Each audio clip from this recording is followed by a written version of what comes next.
Assalamualaikum warahmatullahi wabarakatuh. Sebelum kita melaksanakan pembelajaran online hari ini, marilah kita berdoa bersama-sama terlebih dahulu. A'udzu billahi minasyaitonir rajim.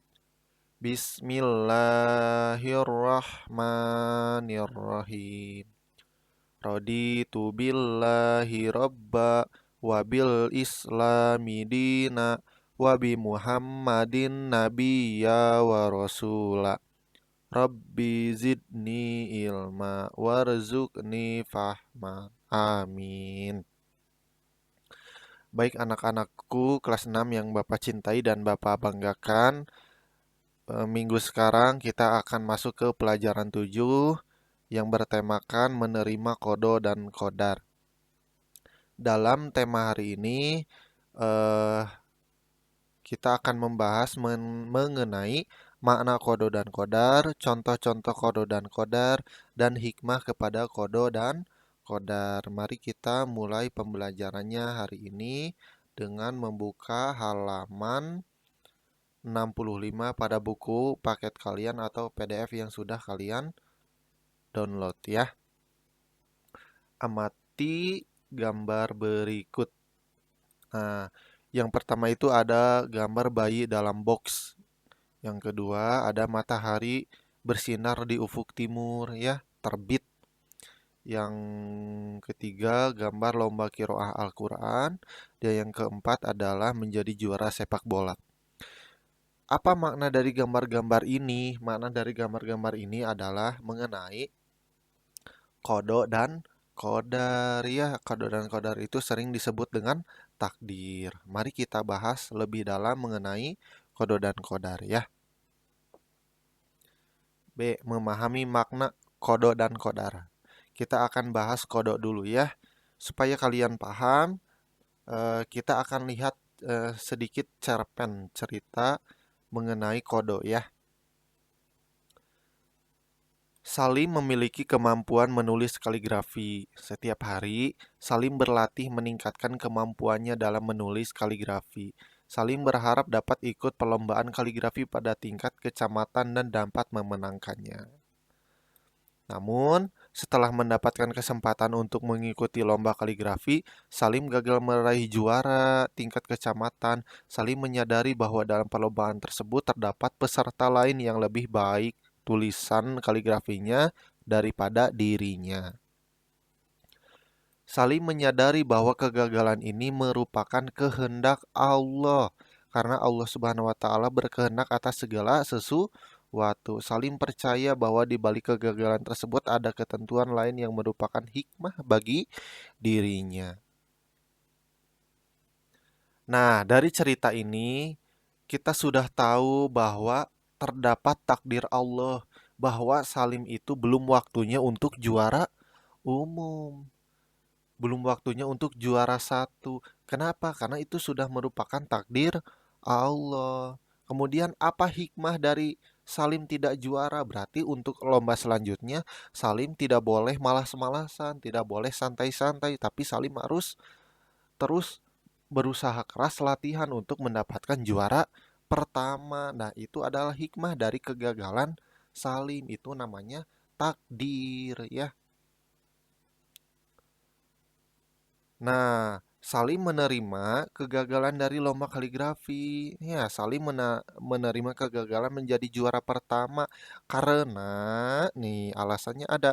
Karena Salim menyadari ada peserta lain yang lebih bagus tulisannya daripada dirinya. Salim sudah berusaha untuk meraih juara kaligrafi tingkat kecamatan, tapi ia menjadi percaya bahwa Allah punya ketentuan lain ya. Mungkin itu yang terbaik bagi Salim ya untuk belum juara satu. Nah, ternyata kodo dan kodar itu terdapat dalam rukun iman yang terakhir atau yang keenam, yaitu percaya kepada kodo dan kodar. Ya, mari kita bahas. Kodo adalah keputusan atau ketetapan terhadap suatu ketentuan yang telah ditetapkan oleh Allah Subhanahu wa taala bagi makhluknya. Qada dan qadar tidak dapat diubah dan tidak dapat ditunda atau dimundurkan. Seperti Quran Surat Al-Hadid ayat 22 Allah menjelaskan, Ma asoba min musibatin fil ardi wala fi anfusikum illa fi kitabim min qabli an nabra'aha. Inna dzalika 'alallahi yasiro. Setiap bencana yang menimpa bumi dan yang menimpa dirimu sendiri semua telah tertulis di dalam kitab Lauh Mahfudz sebelum kami mewujudkannya. Sungguh yang demikian itu mudah bagi Allah ya. Jadi kejadian yang ada di bumi, di langit itu semua sudah ada dalam Lauh Mahfudz ya. Nah, jadi bencana apapun yang terjadi, tidak ada yang tahu kapan, jam berapa, hari apa, bulan apa, tahun berapa, tidak ada yang tahu ya. Hanya Allah yang tahu. Bahkan hari kiamat pun tidak ada yang tahu kecuali Allah. Nah, kita masuk ke contoh-contoh kodok. Sesuatu kejadian yang tidak dapat diubah atau tidak dapat ditunda merupakan kodok. Ya, ingat kodok itu tidak dapat diubah dan tidak dapat ditunda, merupakan kodok. Seperti matahari terbit dari timur dan tenggelam di barat, itu merupakan kodok. Kenapa? Karena tidak bisa ditunda, tidak bisa dirubah. Kalau dirubah nanti hari kiamat ya. Yang kedua adalah kematian. Nah, kematian itu tidak bisa ditunda ya. Seperti kalau ada yang meninggal, kemudian langsung bilang dulu ke malaikat Ijroil, tunggu dulu Ijroil, tolong lebihin 1 hari lagi untuk hidup di dunia. Oh, tidak bisa ya, karena kematian itu sudah ditentukan dan tidak bisa ditunda karena termasuk kodok. Yang ketiga, bumi serta planet-planet lainnya berputar pada porosnya. Mungkin kalian sudah belajar di tata surya bahwa bumi dan planet itu berputar mengelilingi matahari dan itu sama termasuk kodo ya, yang tidak bisa diubah atau ditunda. Hikmah beriman kepada kodo. Seseorang beriman kepada kodok akan bersikap dan berperilaku antara lain sebagai berikut. 1. Datang ke sekolah atau kegiatan lainnya tepat waktu, sholat tepat waktu, tahu waktu makan, tahu waktu main, tahu waktunya mengaji. Itu salah satu contoh orang yang mengimani iman kepada kodok. Yang kedua, memanfaatkan waktu untuk belajar dan hal yang positif. Jadi kalau ada waktu senggang, waktu luang, gunakanlah untuk belajar atau membaca ya. Yang ketiga, menerima berapapun uang jajan yang diberikan orang tua. Ketika orang tua biasanya memberi uang 20.000, terus karena keuangan orang tuanya sedang sulit, maka dikasih 5.000 juga harus diterima. Kenapa? Karena keuangan orang tua sedang tidak baik dan kita tidak boleh memaksakan.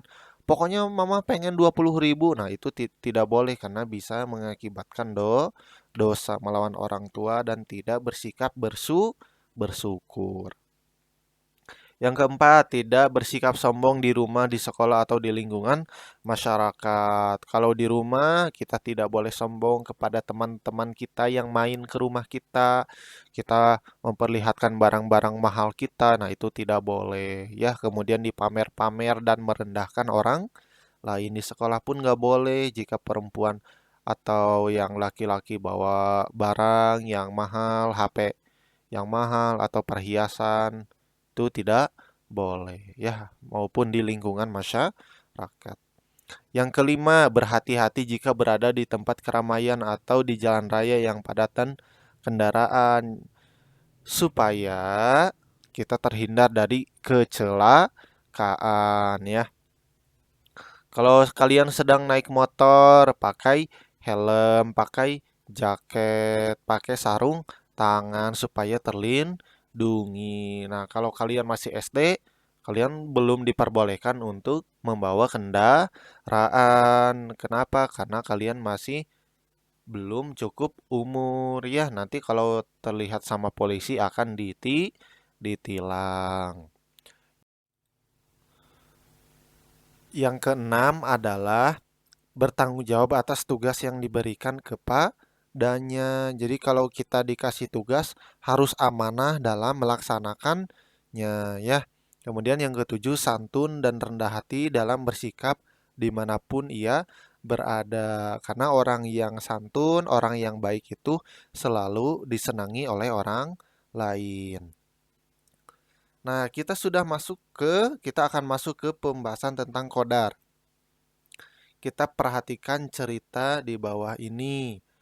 Maryam ditunjuk gurunya untuk mengikuti lomba pidato tingkat kecamatan mewakili sekolahnya. Maryam belum bisa mengarang pidato sendiri. Ia minta bantuan kakaknya yang bernama Fahri. Setiap hari Maryam melatih diri di muka kaca di kamarnya dengan suara lantang dan fasih. Maryam berusaha latihan pidato, kadang di kamar, kadang di ruang tamu di hadapan ibunya. Maryam tidak merasa kesulitan melafalkan ayat Al-Quran, namun demikian gaya berpidato harus benar-benar dipelajarinya.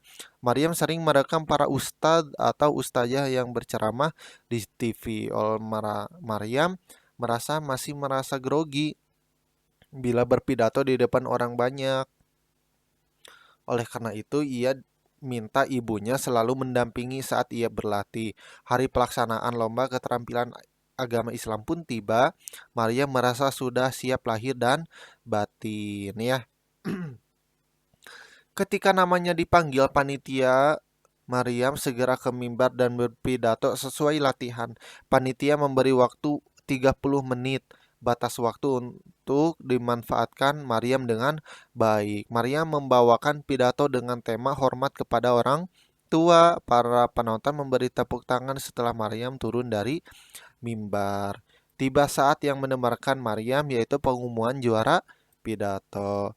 Para hadirin dan anak-anak yang berbahagia, kami akan mengumumkan para pemenang pidato, kata Pak Karim, salah satu panitia lomba pidato. Maryam dan para peserta lomba pidato lainnya berdebar dan harap-harap cemas. Anak-anak, pemenang pertama lomba pidato tahun ini jatuh kepada Maryam. Suara Pak Karim lantang mengumumkan juara pertama pidato. Betapa senangnya hati Maryam mendengar pengumuman tersebut. Maryam sujud syukur. Berbeda dengan Mila yang juga ikut lomba pidato, wajah Mila tampak sedih. Ia tidak bisa menyembunyikan kekecewaannya karena belum berhasil menjadi juara pidato tahun ini. Mila menyadari bahwa ia tidak giat berlatih seperti Maria. Nah, dalam cerita ini merupakan qadar. Qadar itu kan bisa diusahakan, jadi takdirnya bisa dirubah. Maryam bisa juara, kenapa? Karena sering latihan, karena sering melihat para penceramah di TV untuk mengetahui cara berpidato yang bagus itu seperti apa. Coba kalau Maryam tidak latihan, apakah Maryam akan juara? Tidak, ya. Nah, maknanya qadar adalah segala ketentuan yang telah berlaku terhadap semua makhluknya. Namun qadar dapat diubah dengan usaha manusia atau ikhtiar, seperti ikhtiar Maryam di atas yang gigih berlatih pidato akhirnya membuahkan hasil dan menjadi juara pertama. Ikhtiar artinya usaha manusia untuk memenuhi kebutuhan dalam hidupnya. Sesuatu yang terjadi atau tidak terjadi pasti ada sebabnya. Kita bekerja keras ada hasilnya, kita malas-malasan ada hasilnya, dan diperlukan kehati-hatian pada banyak faktor. Misalnya Allah memberikan modal kecerdasan kepada kita, hendaknya modal itu dimanfaatkan sebaik-baiknya untuk kebaikan diri sendiri, mengejar cita-cita. Jadi Allah memberikan otak, memberikan akal, kecerdasan kepada kita supaya kita berpikir, supaya kita berikhtiar, supaya kita berusaha agar cita-cita kita tercapai. Kalian ingin menjadi dokter, kalian harus sering baca, kalian harus lihat-lihat di video cara dokter memeriksa dan sebagainya. Jika kalian ingin menjadi polisi atau tentara, kalian selain rajin membaca juga harus rajin olahraga supaya fisiknya kuat. Ya, seperti dalam firman Allah dalam surat Ar-Ra'd ayat 11, lahu muaqibatum min baini yadayhi wa min khalfihi yahfadunahu min amrillah. Innallaha la yughayyiru ma biqaumin hatta yughayyiru ma bi anfusihim. Wa idza aradallahu biqaumin su'an fala maraddalah lahu wa ma lahum min dunihi min wal. Baginya manusia ada malaikat-malaikat yang selalu menjaganya bergiliran dari depan dan belakang. Mereka menjaganya atas perintah Allah. Sesungguhnya Allah tidak akan mengubah keadaan suatu kaum sebelum mereka mengubah keadaan diri mereka sendiri. Dan apabila Allah menghendaki keburukan terhadap suatu kaum, maka tidak ada yang dapat menolaknya dan tidak ada yang pelindung bagi mereka selain Dia. Artinya, Allah sudah memberitahu kepada kita bahwa jika ingin kalian berubah menjadi lebih baik, maka kalian harus merubah terlebih dahulu diri oleh diri sendiri. Tidak bisa ujub-ujub langsung simsalabim sukses. Tidak bisa, tapi harus diubah oleh kebiasaan dirimu sendiri yang awalnya malas, kalian harus rajin supaya sukses. Contoh-contoh qadar ya. Menjadi pintar dan menjadi juara kelas karena belajar dan berdoa. Sudah pasti karena rajin belajar.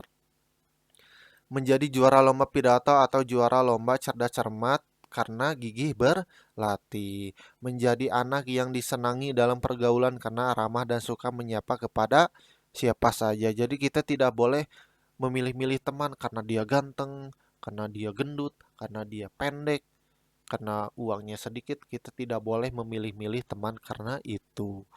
4. Menjadi anak yang pandai membaca Al-Quran dan menjadi qori atau qoriah terbaik di sekolah atau sampai ke tingkat provinsi harus usaha yang gigih. Nah, sekarang kita masuk hikmah kepada kodo dan kodar. 1.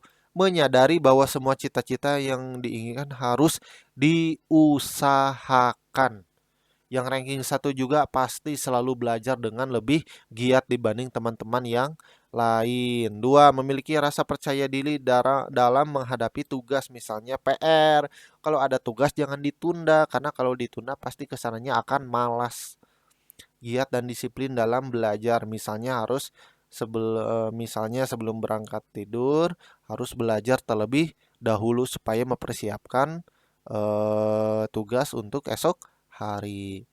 Rangkumannya silakan kalian baca. Kemudian kita sudah masuk ke tugas. Tugasnya ada pada halaman 73. Sekarang yang punya buku paketnya, kalian isi bagian A, bagian B, bagian C, dan bagian D. Nih, tinggal di checklist ya, atau tanda silang, atau checklist saja ya. Nah, kemudian setelah itu kalian kirimkan tugasnya ke WA Pak Ibnu seperti biasa. Bagi yang belum punya bukunya silakan ditulis soalnya dan isinya, kemudian fotokan ya. Isinya di buku agama kalian ya. Satukan dengan tugas yang minggu kemarin. Bapak tunggu hari Rabu sampai jam 5 sore ya. Jangan sampai telat. Mungkin itu saja yang bisa Bapak sampaikan. Mohon maaf bila banyak kekurangan.